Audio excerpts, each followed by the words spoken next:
Hello and welcome back to our Telecommuting for Success series. I'm here with Lindsey Plocek, who is the Director of Marketing over at Observe.AI, as well as founded and leads her own executive coaching and leadership firm where she has an extensive series of blogs. Of course, we'll link her information in the show notes here.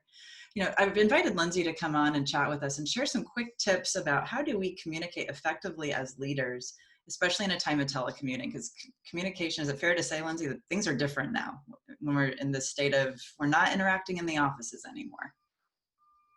They're very, very different. And it's not being in the office, but also just what's going on in the background right now for everyone we're working with. So a lot of Yeah, different things to keep in mind right now uniquely. so all of us are in an increased state of stress, and I keep talking about that with my patients and my colleagues as well.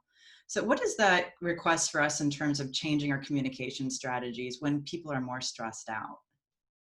Yeah, so I think the first thing that you have to keep in mind is that you need to have a heightened level of awareness, right? When someone sends that message or that long email or that idea, for the most part, you should assume the best intentions. They're coming from a good place, but these communication structures aren't natural to us. We can't tap someone on the shoulder and say, "Hey, we were supposed to meet right now, and you're late for this meeting." We can't say, like, "What did you mean by that you sent?" So being aware that this is not a typical way for a huge group of people to be communicating, and there's all this stuff going on in the background is super important, and being open Yeah, to that. yeah. Yeah, I love that awareness that, biologically, we're not designed to be sitting in front of screens, well, I know for me, 12, 14 hours a day right now. And that even that in of itself will have an impact on the way our brain processes information. So being self-aware, as well as being aware and maybe holding space or having, giving people the benefit of the doubt in terms of any communication that comes through. Giving people the benefit of the doubt. And I think another thing we can be aware of is that we don't see each other in the office the way that we used to. So when we used to see our colleague taking a break or going for a walk and grabbing coffee, that's not visible to us. So now I think people are feeling quite chained to the computer, and they feel like they have to say yes to every invite, every little thing. And I've been telling my team, one thing we can do is tell people, "Hey, we're taking a break. We're taking a half day today. We're going to go outside and take a walk," so people can see that that's not only acceptable, it's what we need to be doing. So that's one good tip I really like to recommend right now. Yeah, I really, really appreciate that, because you're so right. We don't see how other people are engaging proactively in self-care. Being proactive, and it sounds like modeling, Lindsey, I'm wondering if you do this yourself as a leader, of sending a Slack and saying, "Hey guys, I'm going to go take a 30-minute walk. And so if you need me, I'll be back at this time." And even as a leader, nudging and saying, "Go do your own self-care." So really reinforcing the necessity for taking those breaks and being proactive in communicating those messages.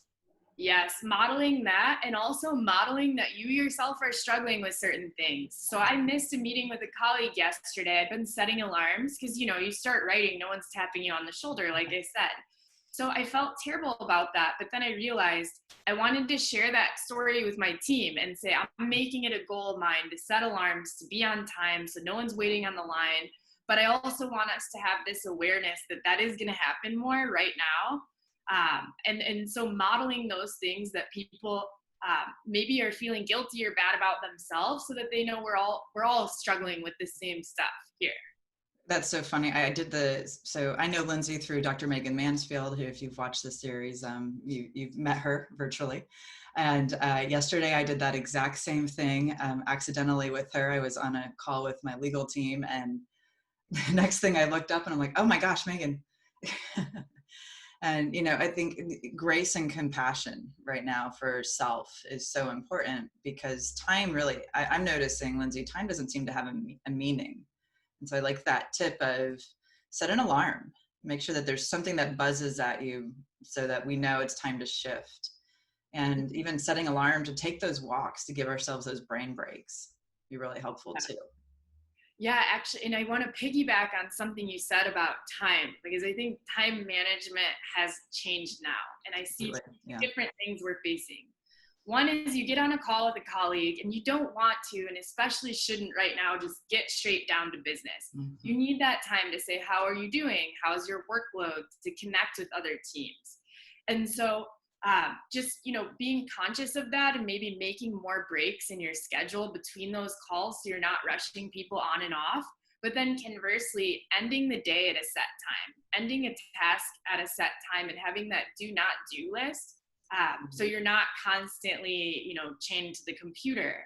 Absolutely. Yeah. Austin, if you haven't watched the culture episode with Austin about sign offs, he had some really great quick tips. And one that I implemented with my team is we sign off every day with a chosen mantra, or we share a meme with one another.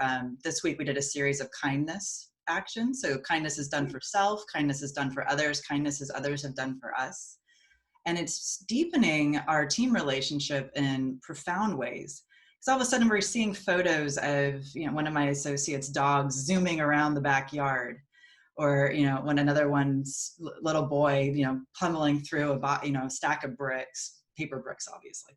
And we're just invited into each other's lives in ways that in office we wouldn't have been. But that's also the moment of my day is done when somebody signs off with their connection point. We know that they're no longer available for emails or calls or texts. They're out of the workspace and they're in the home space now. I And I've love loved that. that. Yeah, it's been amazing to just witness how Yeah. it's shifted. And for all the problems with telecommuting and all the challenges, this ability to be vulnerable and get to know people even better on your team, or even your clients, is there. Like, one thing we started doing recently is we said we're not going to send cheap swag and stuff as thank you gifts for clients' time right now. Instead, we're going to ask if we can donate to a charity of their choice for them spending, time with us. And the things we've been able to learn about our clients and the personal stories they've shared, it just feels right now. And so there are so many ways to even intimately connect, as long as you can nail, the little communication tips and tricks and find those interactions in your day to day. Absolutely. So I want to wrap up with one more, and I'm going to throw this prompt at you because as soon as you said this to me right before we jumped on and started recording here, my brain went, yes. What's your rule about email? Because I love this. So I can't say I follow it religiously. I'm always trying to, though. But emails should be, 3 to 5 sentences or less, as much as possible. And as soon as you start to get longer than that, hop on the phone, hop on video chat. Ideally, it's going to save you time later on. But so much gets lost in translation, and so many things deserve to be worked out together, just like they would in the office. So that's my email tip. And I love it. Well, thank you so much, Lindsey. I really, really appreciate you taking the time and to walk through us these tips for leadership and connection while we're telecommuting.